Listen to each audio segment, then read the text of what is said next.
La prison ne nous arrêtera jamais, la mort non plus. Nous le faisons en l'honneur de nos ancêtres.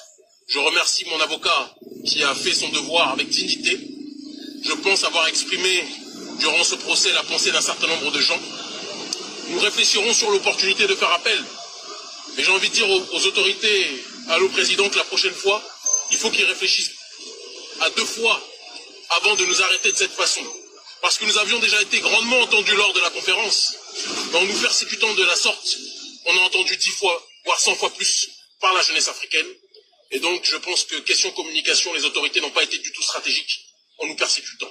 Je regrette enfin, pour terminer, que pour quelqu'un qui est un libre penseur, qui défend les droits de ses semblables, on se sente obligé de l'humilier et de l'enfermer dans une cellule où il n'y a même pas le minimum vital pour un détenu, parce que normalement tout le monde a le droit au moins à des toilettes, à un lieu un minimum décent.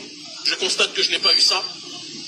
Et pour conclure, je dirais à certaines personnes qui ont crié victoire trop tôt, qui se réjouissaient de notre arrestation, je ne vais pas citer le nom d'un certain Ismaël, il se reconnaîtra, et de certaines personnalités, mais il faut qu'ils sachent que l'histoire va dans notre sens aujourd'hui. Que la jeunesse africaine n'est plus décidée à se laisser marcher dessus.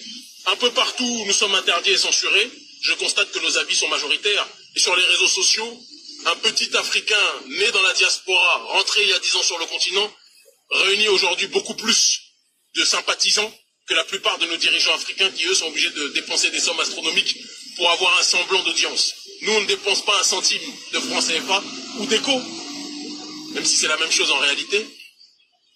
Pour avoir une audience, les gens nous entendent parce qu'ils savent que le message que nous donnons, que nous transmettons, est un message de dignité, un message de sincérité, et que nous irons au bout.